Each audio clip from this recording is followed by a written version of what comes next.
our only way to connect with our prospects, with our customers, is through social, right? We have to be able to communicate to them.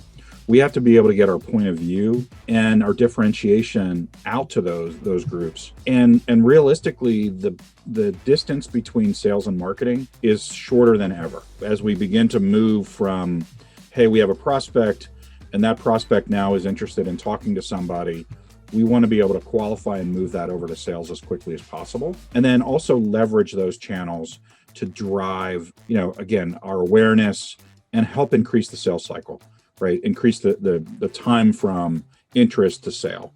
So, when we look at all of that from a social perspective, to me, it's the new frontier. Welcome to the Making Sales Social podcast, featuring the top voices in sales and marketing. Join hosts Bryn Tillman and Bill McCormick as they discuss the best tips and strategies they are teaching their clients so you can leverage them for your own virtual and social selling. Here are your hosts, Bryn Tillman and Bill McCormick. Hey, welcome to Making Sales Social. I'm Bill McCormick. I'm Bryn Tillman. So Bryn, who's joining us today? So I'm so excited about this guest. So this is actually a personal friend, and I'm going to go back to how I know John Kunzier, who I'm going to introduce in a moment. But about 18 and a half years ago, I was pregnant with twins and being monitored next to John's wife, Liz, who was pregnant with twins and being monitored.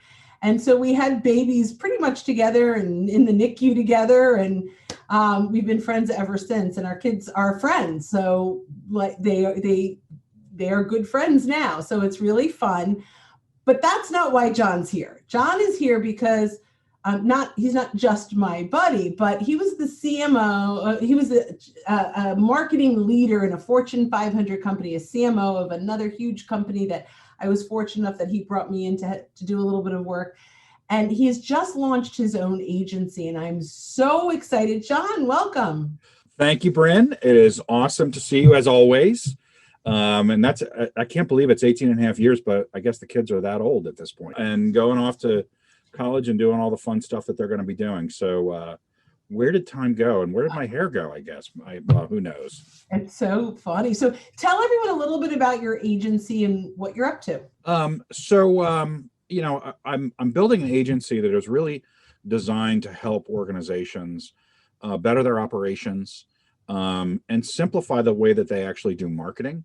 One of the biggest challenges that many organizations have is that they try to build marketing themselves and don't necessarily have all the resources and all the capabilities. And marketing, as we all know, is getting a little more complicated with all of the data, all of the technology behind it.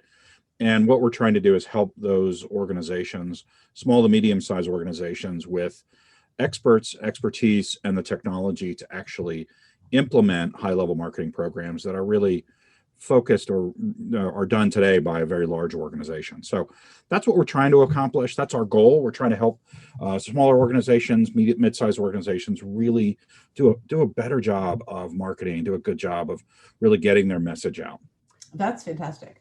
So we normally have I think a heavier appearance of salespeople and sales trainers. So it's great to have a marketer on. So we're gonna kind of go down that road today. And being Bryn and I, between us, we may have one marketing bone in our body together.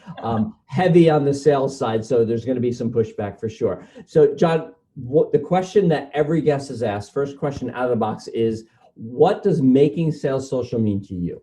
Well, when we look at the dynamic that we have today, especially in the last year with COVID, is that our only way in the last 365 days to connect with our prospects, with our customers, is through social, right? We have to be able to communicate to them. We have to be able to get our point of view and our differentiation out to those groups. And realistically, the distance between sales and marketing is shorter than ever, right? As we begin to move from, hey, we have a prospect, and that prospect now is interested in talking to somebody, We want to be able to qualify and move that over to sales as quickly as possible. And then also leverage those channels to drive, again, our awareness and help increase the sales cycle, right? Increase the time from interest to sale. So, when we look at all of that from a social perspective, to me, it's the new frontier compared to, yes, we've been doing email and we still have to do email as part of the marketing activities, but social is becoming more and more part of what we do throughout that process. And salespeople need to be engaged in that. Going back to we have a lot of salespeople. They need to be on social media. You can't say, well, that's for somebody else. They have to be on it. So one of the things that, I heard a little is, we hear a lot is the separation between marketing and sales, the kind of the how they're siloed. And you mentioned something about making that a shorter kind of bridge. Were you going to say something to that, Bill? I was going to say the chasm between sales and marketing. And so I think what you're saying is how does that bridge happen? Mm-hmm. Yeah. From the marketing side, we've asked some salespeople, but from the marketing side, how do you shorten that gap? Well, I think any relationship starts with two willing partners, right? So when we think about the sales and marketing divide, we need to have both partners interested and available for that conversation, right? So, but that also starts with what's your strategy? Far too many of the activities that we have today, in my opinion, now again, there are examples that's probably not the case. So we don't necessarily have a strategy. Somebody comes up with a good idea and says, hey, we're going to do this and let's go to marketing and we're going to run this. It doesn't really tie to our overarching strategy. Not just, hey, I'm looking at getting this particular client, but I'm also looking at, I make more margin on selling this service or product, and how do I engage that process a little better so that as we're beginning to build the strategy, the marketing program follows that strategy, right? And it gives us priorities. It gives us the way for us from a go-to-market perspective to really drive that divide away. Because ultimately, if we have a unified corporate strategy, right, which sounds so simple, right? We have a unified go-to-market strategy that is for our company, for our company, and how do we divvy it out down to our local territories, down to our local salespeople, and those marketing programs should follow that line. And that's harder said than done. I'm going to tell you that is something that is an area of focus that most organizations should be looking at, because realistically, an organization without a go-to-market strategy is like a ship without a rudder, right? You're just kind of drifting away, and you may go the right direction or you may not, right? And that's an area where again, that's how I look at it, as how to eliminate that particular divide. So, it's interesting because the go-to-market strategy, I agree, is critical. A lot of people don't know where to begin. So if you were to say, okay, here's a company that's sort of been random acts of marketing, and where do you begin? How do you start to think? And I know as an agency, you're going to help companies do this, but where would you start the conversation? How do you start them to think in the right direction? Well, it's funny that, we think about marketing in this kind of conversation. You start with the numbers, right? You start with, where do you see the growth in your organization? Where do you see your revenue being generated that's profitable? Mm-hmm. And between those two elements, right, and do we have a differentiation in that? You begin to look at those elements and say, this is what, if I could wave a magic wand, this is where we want to be, right? I literally had a conversation with my neighbor who is a very small business. And he's like, John, here's the problem I have. And I asked him that simple question. If you could change your business today, what would it look like? And what would you be doing? And the answer was, I'd be doing X. Mm-hmm. I'm doing Y right now. I'd be doing X. Mm-hmm. The answer is, how do I get from X or from Y to X, right? How do I make that switch? Knowing that we still have to keep the lights on and do all of that. So when we begin to build that go-to-market strategy, you ask those simple questions, right? Where do you want to be? Where do you make your money? How do I drive that? And if I could make more money, how would that change the business? And how do I then begin that top of the funnel conversation? How do I begin to build the awareness around those elements? How do I begin to align my salespeople with the appropriate messaging around that, and slowly begin to turn the ship to those items, right? Then all of a sudden, if everybody's going that same direction, right, it's very easy for marketing and sales to have the same conversation. It's usually when marketing is going one direction and salespeople are going another one, where that divide kind of comes into play. And it's amazing how prevalent that divide is, because lots of organizations don't necessarily do a good job of, it may create a good strategy, but not an operational strategy. How do I get it to the point where we can operationalize those components into creating that executable go-to-market that sales and marketing are aligned? Now, that sounds very theoretical, but in practice, it's very simple, right? Think about it as a team, whether you're a basketball team, a soccer team, a volleyball team, a swimming team, whatever. If you don't have everybody on the same page with the play, it's not going to work. And really, that's what it is. What is the play you're going to run for this quarter, this year, and how do we monitor whether it's going to be successful?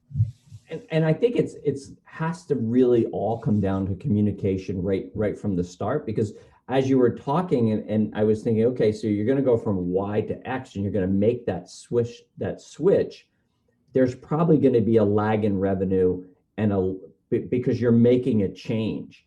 So for the marketers, okay, they're making a change. They're happy with it. I'm a salesperson. If it's going to affect my bottom line, that's probably where the friction is going to come in, because you want to go this way and I want to go that way because the money is that way right now. So talk a little bit about the communication process. How early should that start between sales and marketing, and how do you make those conversations start to get everyone on that same page, to follow the head coach? Alignment. That's the word I was looking for. Well, it is. It becomes an alignment between sales and marketing. It becomes an alignment with those two different partners, right, that have to be in agreement. And then it becomes a unified message. And then there's another part of this, right? So we're communicating, we're doing all of that, we're reinforcing it. Whenever you go a new direction, everyone always looks at the negative. Oh, I might lose this, I might do this. There are unintended consequences for anything. And those consequences don't always have to be negative. So, the interesting part, back in the day, I was a product manager 15 years ago. I'm not going to say 20 because it makes me old. I feel old, as we go forward, right? So I would always have people say, these small feature requests are my biggest clients want these small things. And I would look at them and say, but what about the high value things? Have you asked them about that, right? And what we find is when we start to move ourselves to higher value activities, our clients also see their higher value, right? And all of a sudden they're going, well, I'm so glad that you talked to me about this because we're very interested in this piece. We've been doing this with you forever. I didn't know you did this, right? Because we tend to build a relationship, and then all of a sudden that's all we do for somebody. And we never really bring that out. So again, this is an opportunity for you to grow within a client. And it doesn't mean that your revenue is going to go down. It may be that you are doubling down on the revenue that you're generating. So when we begin to think about that, these are all the risks that when you put the message together, how do you bridge that gap? And how do I begin to communicate to that client, and how we can add on to the things that we do and the impact of the new thing that we're delivering for them, right? So again, it's always, not to say that I always want to look at the glass half full, but the glass is half full because we can make it half full. And that differentiation and that value is ours to define and drive. And what I heard early on in this was to identify the profitable things. So we can do a lot of growing business with things with small margins. And so a sales rep might get commission on the whole piece, but is it what's in the best interest of the company? And so I think kind of aligning what's in the best interest of the company ultimately will line everybody's pockets, I would think, appropriately as that grows. Well, I was just going to say, and whether the glass is half full or half empty, we know where the water spout is. We can go get more water, right? I love that. Exactly. There's business out there to be had, no matter what industry you're in. We sometimes get laser focused and tunnel vision, especially in the context of the conversation we're having now about maybe switching directions and going in a new direction. And like you said, we focus on the collateral damage. I learned a new word recently of let's focus on the collateral goodness, because there's always collateral goodness also. So I love that. I love that. So good stuff. I'd like to just take a quick little pivot, because originally when we talked, I was so excited to talk about the topic of AI and marketing and sales. So I would love, before we kind of wrap this up, to just kind of hear a little bit about where you see AI playing in marketing and sales over the next 6 months, years, 5 years. What does that look like to you? So that's that to me, that's a really cool part of what we do, right? I'm actually, it's probably going to, I'm writing a blog about this and how much data science is taking over what we do in marketing, right? When we think about marketing, right, we think about the creative aspects and the brochures and the webcasts and all that. There's so much data that we look at. So for example, we would do an email campaign, right? And I have to give our prospects and clients credit. They're really smart. They figured out that if I don't click on it, I can read it in the preview pane on my browser, and it doesn't trigger anything. So nobody will call me. And what I will do is literally look at that, and then I will go to their website, and either I'll cut and paste it, or I'll manually put it in, and I'll go look. And what we were doing was we would actually look at those destinations. We would see who's coming. We were using insight tools that would allow us to also see who else they were looking at, and begin to do additional targeting, right? So for example, we would do social advertising to them via LinkedIn. We would do general digital advertising using Google, and so the next time that they're online, they see an ad for us, right? And as we kind of began to look at that, all of the intelligence that we were doing, and this was not done by AI, this was done by people. And we literally in a matter of a few months doubled our participation in our virtual events across the board in using this targeting method. In the future, I see this as an AI activity, right? We're going to be able to put our parameters in. We're going to be able to track and monitor. We're going to be able to know where you are and apply additional data to it. So for example, there are tools out there, and people have probably heard geofencing, right? For those who don't know what geofencing is, I go to a retail store, a competitive retail store, can send an ad because I know that you went to my competitor's location, right? There's a new thing, which is really about retargeting, called geoframing, which allows me to not only look at it as a one-time activity, but over time. It also allows me to apply AI to it. It allows me to really begin to put other data against it. And it's going to allow us to truly expand the capabilities so that we can truly target our buyers. It's a little creepy in spots, but it allows us to really get to that message. And again, going back to what you were saying, right? Spreading goodness. Imagine being a person at home, a big storm comes through and you get a hole in your roof. The roof gets ripped off. You don't know what to do. How do I manage it? Imagine being a roofing company, being able to target where that storm went and sending their messaging directly to them to help them get back to normal faster. Again, going back to the goodness that we can provide. Yes, you can say, oh, that's weird, that's whatever. But imagine being able to say, I can get these people up faster, right? And back to normal faster.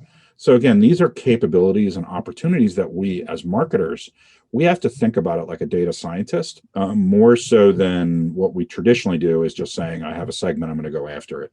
We really need to create those hypotheses and really think about it. So over again, the next 5 years, we are going to have AI-enabled tools that are going to allow us to do X, Y, and Z. Know that more than likely the laws and regulations across the globe are going to change and restrict some of that access that we have today as people begin to use it and abuse it. But we know that there are opportunities from now on that we should be thinking about. Can I do that with a bot? Can I do that with AI? How do I integrate all that data together? And can I hyper target those individuals? Because, I can drive my advertising dollars down, my cost of acquisition down. I can give better data to my salespeople, more timely data, and really provide them a lead that is better qualified using AI and those technologies. Do you see that play with B2B as much as retail? I see it more because today it's obvious what we do with B2C, right? With retail, we have ideas of we can do X and we can do Y. I'm capturing your activity or transactions. Our biggest challenge is we can't get the buyers, right? In B2B. You try to get to a CEO, a CMO, a VP of sales, a CIO, whatever you're selling, it's difficult, right, to get to them. Unless you know how to use LinkedIn the right way. Unless you know how to use LinkedIn the right way.